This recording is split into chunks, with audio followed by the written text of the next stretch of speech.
नमस्कार, जय हिंद, वंदे मातरम। दोस्तों, मैं आशुतोष आपके अपने YouTube channel JMD exam crack पर आप सभी का बहुत बहुत स्वागत करता हूं। जैसा कि आप सभी जानते हैं, हम आपके लिए यूपी ट्रिपल एससी पेट के लिए महत्वपूर्ण प्रश्नों की श्रृंखला चला रहे हैं और आपको ये प्रश्नों की श्रृंखला कैसी लगेगी कमेंट करके हमें जवाब दीजिए, क्योंकि जैसे ही सिलेबस में है वैसे ही 5-5 क्वेश्चनों को हम हर topic GK GS current affair की लेकर आए हैं। आइए देर ना करते हुए डिस्कस करते हैं पहले प्रश्न के बारे में। सिकंदर के आक्रमण के समय मगध साम्राज्य का शासक कौन था? क्या पद्मानंद था, क्या कालाशोक था, या घनानंद था, या चंद्रगुप्त मौर्य था? सिकंदर के आक्रमण के समय मगध की गद्दी का साम्राज्य कौन था? तो आप सभी लोग जानते हो, मगध की गद्दी पे सिकंदर के समय जब आक्रमण आ रहा था उस समय कौन था? घनानंद था। लेकिन जब युद्ध की बात करेंगे तो उस पर युद्ध किसने किया था? चंद्रगुप्त मौर्य ने। ये बहुत अच्छा सटीक है, आज तक आप नहीं जानते रहे होंगे।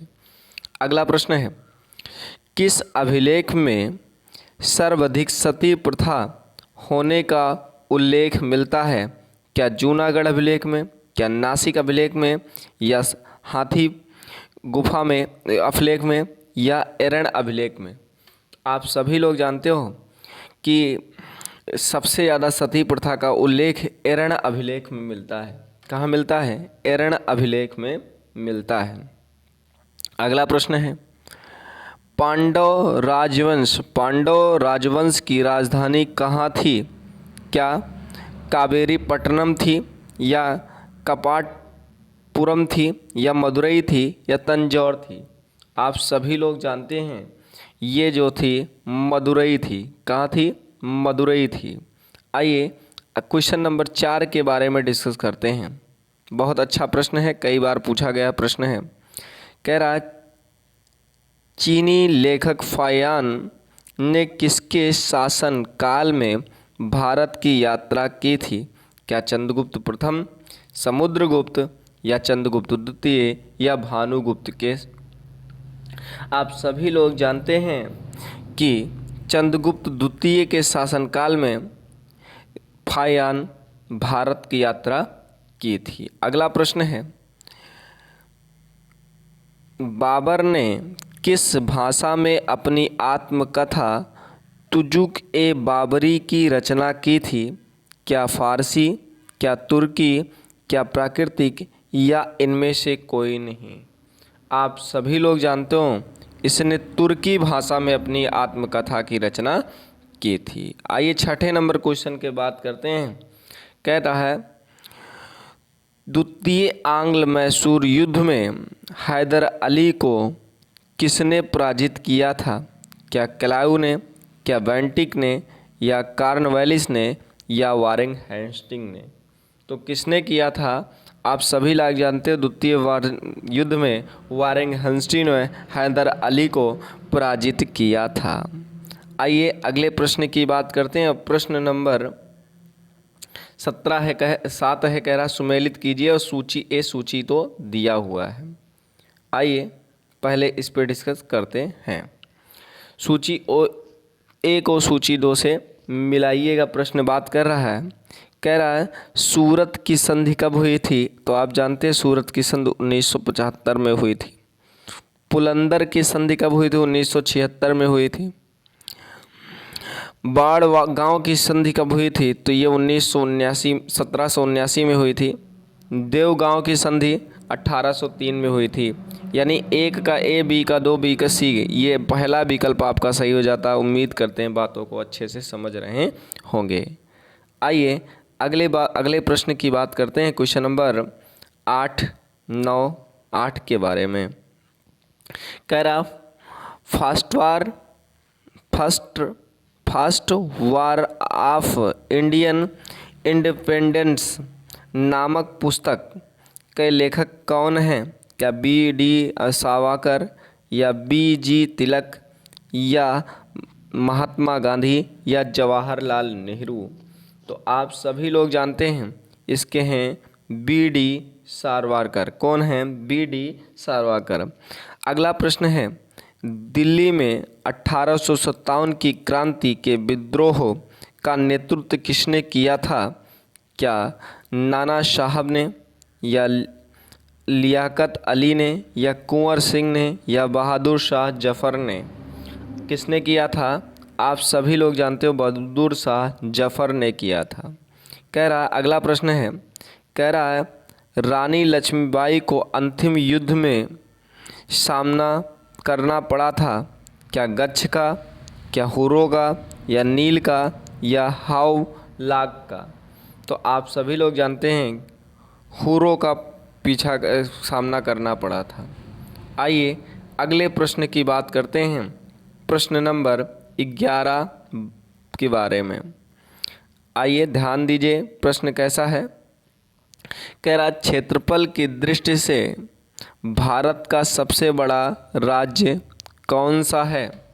सबसे बड़ा राज्य कौन सा है? क्या महाराष्ट्र है, क्या मध्य प्रदेश है, क्या राजस्थान है, क्या तमिलनाडु है? तो अगर सबसे बड़े राज्य की बात करेंगे तो राजस्थान है, और सबसे छोटे राज्य की बात करेंगे तो गोवा है। अगले प्रश्न की बात करता हूँ, 12 नंबर। भारत के किस राज्य के पास सबसे लंबी समुद्री तटीय सीमा है? क्या केरल के, क्या गुजरात के, क्या आंध्र प्रदेश के, क्या तमिलनाडु के? आप सभी लोग जानते हैं गुजरात के सबसे लंबी तटीय सीमा है। अगला प्रश्न पूछा जाता है, कह रहा निम्नलिखित में से कौन सी सीमा रेखा कौन सी सीमा रेड क्लिफ रेखा कहलाती है? भारत तथा चीन की, भारत तथा बांग्लादेश की, भारत तथा पाकिस्तान की, भारत तथा अफगानिस्तान की? रेड क्लिफ जो है वो भारत और पाकिस्तान के बीच में खींची गई रेखा है। आइए अगले प्रश्न की बात करते हैं, क्वेश्चन नंबर 14 के बारे में, और समझने का प्रयास करते हैं आज के अच्छे प्रश्न को। कह रहा है बालुआ पत्थर किस प्रकार की चट्टान है? क्या चूनेदार, कायांतरित, आग्नेय, या अवसादी चट्टानें हैं? आप सभी लोग जानते हो ये बलुआ पत्थर कैसी चट्टानें हैं? तो ये अवसादी चट्टानें होती हैं। कैसी? अवसादी चट्टानें होती हैं। अगला प्रश्न, गत शताब्दी में पृथ्वी के तापमान में वृद्धि होती है। क्या 0.6 अंश, 1.6 अंश, 2.6 अंश, 3.6 सेल्सियस? तो कितने सेल्सियस की वृद्धि होती है गत शताब्दी में पृथ्वी के तापमान में?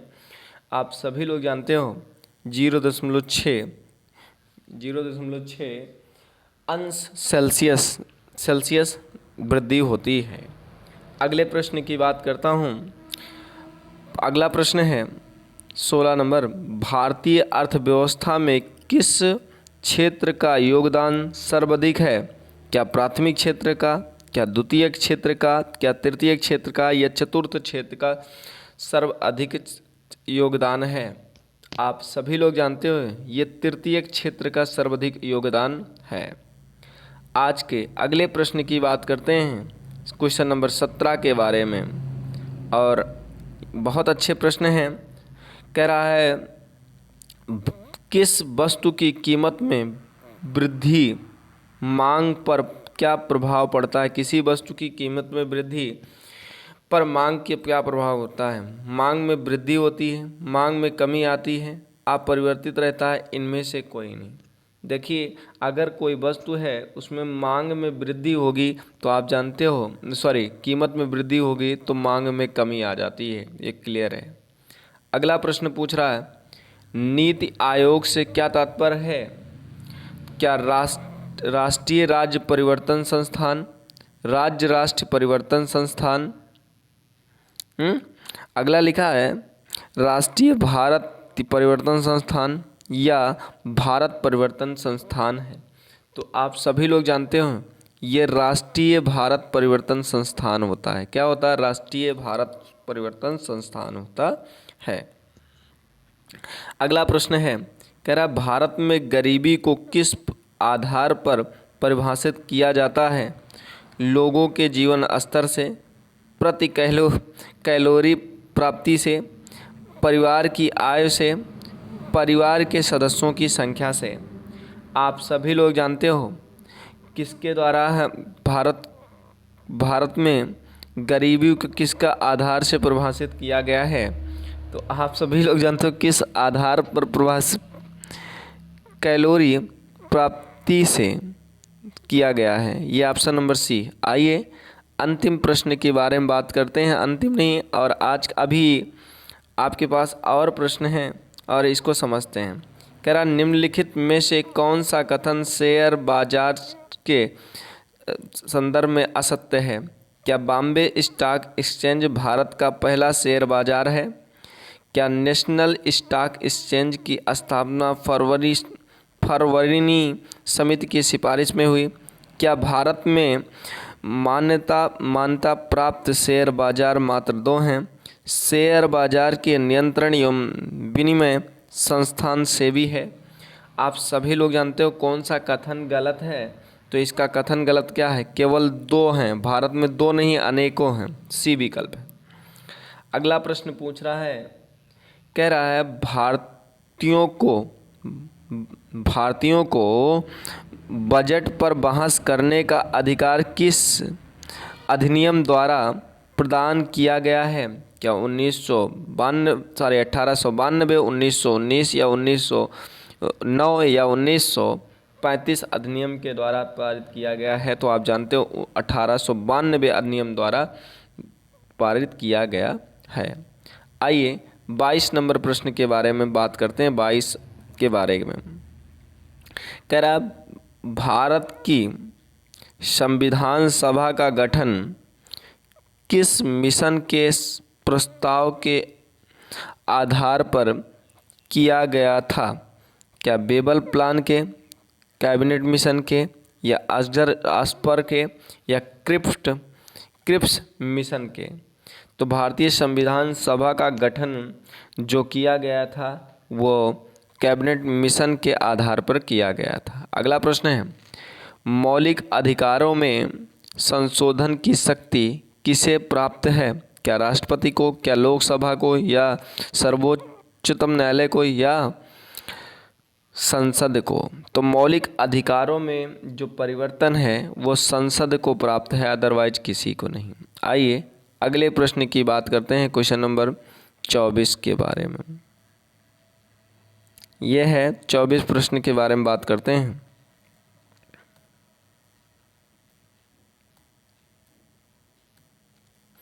चौबीस प्रश्न के बारे में बात करते हैं। कह रहा है भारतीय संविधान के कौन से भाग में कल्याणकारी राज्य के सिद्धांतों का स्पष्टता प्राप्त होती है? क्या मौलिक अधिकार से, नीति निर्देशक तत्व से, या मौलिक कर्तव्य से, या इनमें से कोई नहीं से? आप सभी लोग जानते हो कि ये नीति निर्देशक तत्वों द्वारा कल्याणकारी राज्य की संकल्पना प्राप्त होती है। अगले प्रश्न की बात करते हैं। राष्ट्रपति अपना त्यागपत्र किसे प्रस्तुत करता है? क्या लोकसभा अध्यक्ष को, उपराष्ट्रपति को, या प्रधानमंत्री को, या भारत के मुख्य न्यायाधीश को? आप सभी लोग जानते हो उपराष्ट्रपति को प्राप्त करता है। किसको प्राप्त करता है? उपराष्ट्रपति को प्राप्त करता है। और आज का ये अंतिम स्लाइड है और अंतिम प्रश्नों की श्रृंखला है, ध्यान दीजिए और समझते हैं इनके बारे में। आइए पहले इसके बारे में समझते हैं, फिर आप डिस्कस करने का प्रयास करते हैं। कह रहा निम्नलिखित में से किस स्थान पर गुरुत्वाकर्षण बल सबसे अधिक होता है? क्या भूमध्य रेखा पर, कर्क रेखा पर, मकर रेखा पर, या ध्रुवों पर? आप सभी लोग जानते हैं किस पर सर्वाधिक होता है? तो ध्रुवों पर सर्वाधिक गुरुत्वाकर्षण का मान होता है। पृथ्वी के केंद्र पर किसी वस्तु का द्रव्यमान होगा सतह से कम, सतह से अधिक, स्थिर या शून्य? आप सभी लोग जानते हो ये क्या होगा? सतह से अधिक होगा। मेरे द्वारा पढ़ाए गए इन प्रश्नों की श्रृंखला आपको कैसी लगी कमेंट के माध्यम से हमें ज़रूर बताइएगा, ताकि ऐसे ही वीडियो बनाने के लिए हम प्रोत्साहन होते रहें। और भी ऐसा वीडियो चाहते हैं तो चैनल को सब्सक्राइब कर लें और अपने मित्रों तक अधिक से अधिक शेयर करें। मिलते हैं नेक्स्ट वीडियो में, तब तक के लिए जय हिंद, वंदे मातरम। दोस्तों अपना बहुत बहुत ख्याल रखिए।